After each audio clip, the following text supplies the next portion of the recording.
नमस्कार दोस्तों, स्वागत है आपका हमारे चैनल पर, जहां हम आपके लिए लाते हैं भारतीय त्योहारों से जुड़ी खास जानकारियां। आज का वीडियो है करवा चौथ के व्रत से जुड़ी कुछ बहुत ही महत्वपूर्ण बातें। करवा चौथ का व्रत हर सुहागन के लिए खास होता है और इसे सही तरीके से करने से न केवल पति की लंबी उम्र की कामना की जाती है, बल्कि यह रिश्तों में मिठास भी लाता है। लेकिन कुछ सामान्य गलतियाँ हैं जिन्हें इस व्रत में बिल्कुल नहीं करनी चाहिए। आज हम आपको इन्हीं गलतियों के बारे में बताएंगे, इसलिए वीडियो को अंत तक जरूर देखें। करवा चौथ के व्रत की शुरुआत सही समय पर और पूरी तैयारी के साथ की जानी चाहिए। सूर्योदय से पहले सारगी खाना इस व्रत का एक महत्वपूर्ण हिस्सा है। सारगी को हल्के और पौष्टिक खाद्य पदार्थों से तैयार किया जाता है, जिससे आपको दिन भर ऊर्जा मिलती रहे। अगर सारगी समय पर ना खाई जाए या बहुत भारी भोजन कर लिया जाए तो आपको दिन भर थकान महसूस हो सकती है। इसलिए सारगी में फल, मेवे और दूध जैसी चीजें शामिल करें।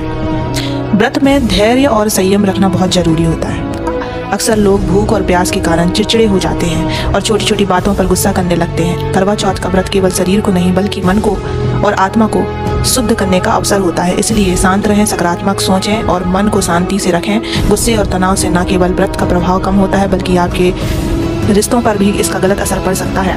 करवा चौथ का व्रत पूजा पाठ और नियमों का पालन करने से ही पूरा होता है। अगर पूजा की सही विधि का पालन नहीं किया जाता तो व्रत का पूरा फल नहीं मिल पाता। पूजा के समय देवी पार्वती, भगवान शिव और गणेश जी का ध्यान करना चाहिए। ध्यान रखें कि पूजा की थाली में दीपक, सिंदूर, चावल, पानी का लोटा, मिठाई और करवा जरूर हो। साथ ही करवा चौथ की कथा भी अवश्य सुनें। इस दिन अपने जीवन साथी या परिवार के सदस्यों की सार्वजनिक रूप से आलोचना या उनकी बुराई न करें। करवा चौथ एक पवित्र दिन है जिसमें आप अपने रिश्तों को मजबूत करने के लिए कामना करते हैं। किसी के प्रति नकारात्मक विचार रखने या विवाद करने से इस दिन का महत्व खो सकता है। विश्वास के साथ इस दिन को मनाएं और एक दूसरे के प्रति सम्मान दिखाएं। पानी या भोजन का सेवन नहीं करना चाहिए, इसके बारे में जान लेते हैं। करवा चौथ का व्रत निर्जला व्रत होता है, यानी इसमें पानी पीना या भोजन करना वर्जित है। कुछ लोग बीच में प्यास लगने पर पानी पी लेते हैं, लेकिन इससे व्रत का संकल्प टूट जाता है। अगर स्वास्थ्य संबंधित समस्या है तो व्रत से पहले डॉक्टर से सलाह लें। यदि व्रत करना संभव ना हो तो आप फलाहार कर सकते हैं, लेकिन बिना सलाह के व्रत को बीच में ना तोड़ें। करवा चौथ एक खास अवसर है जिसमें सुहागन महिलाएं अपने पति की लंबी उम्र के लिए संवरती हैं। इसलिए इस दिन पारंपरिक कपड़े पहनना, जैसे साड़ी या लहंगा, मांग में सिंदूर लगाना और हाथ में मेहंदी लगाना बहुत शुभ माना जाता है। अगर इस दिन महिलाएं सजने संवरने में ध्यान नहीं देती तो यह व्रत की महानता को कम कर देता है। यह दिन महिलाओं के लिए उनके सौभाग्य और समर्पण का प्रतीक है, इसलिए पूरी श्रद्धा और 16 श्रृंगार के साथ इस दिन को मनाएं। अक्सर महिलाएं दूसरे लोगों से अपनी पूजा, व्रत या सजावट की तुलना करती हैं, लेकिन याद रखें करवा चौथ का व्रत एक आस्था और श्रद्धा का पर्व है जिसे अपनी श्रद्धा और सामर्थ्य के अनुसार मनाना चाहिए। बाहरी दिखावे से बचें और अपनी पूजा को पूरी निष्ठा से करें। करवा चौथ के व्रत में आस्था और विश्वास का बहुत बड़ा महत्व है। अगर आप इस व्रत को करते समय मन में अविश्वास या नकारात्मक विचार रखते हैं तो इसका प्रभाव सही ढंग से नहीं पड़ता। सकारात्मक और शुभ विचार रखें ताकि आपका व्रत सफल और फलदायी हो।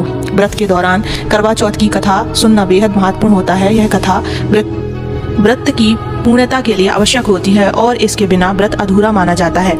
अगर आप किसी कारणवश कथा सुनने में असमर्थ हैं तो आप स्वयं भी पढ़ सकती हैं, लेकिन इसे नज़रअंदाज करना व्रत की पूजा को अधूरा छोड़ने जैसा होता है। अगर आपको करवा चौथ की व्रत सुनना हो तो यह हमारे वीडियो के डिस्क्रिप्शन में आपको मिल जाएगा।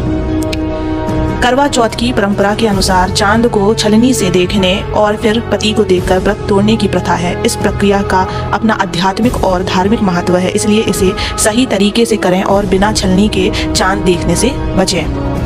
तो दोस्तों, यह थी कुछ आम गलतियां जो करवा चौथ के व्रत में नहीं करनी चाहिए। अगर आप इन बातों का ध्यान रखेंगी तो आपका व्रत पूरी श्रद्धा और सही ढंग से संपन्न होगा। हमें उम्मीद है कि यह जानकारी आपके लिए उपयोगी रही होगी। अगर आपको यह वीडियो पसंद आया हो तो इसे लाइक और शेयर जरूर करें और हमारे चैनल को सब्सक्राइब करना ना भूलें। धन्यवाद और करवा चौथ की ढेर सारी शुभकामनाएं।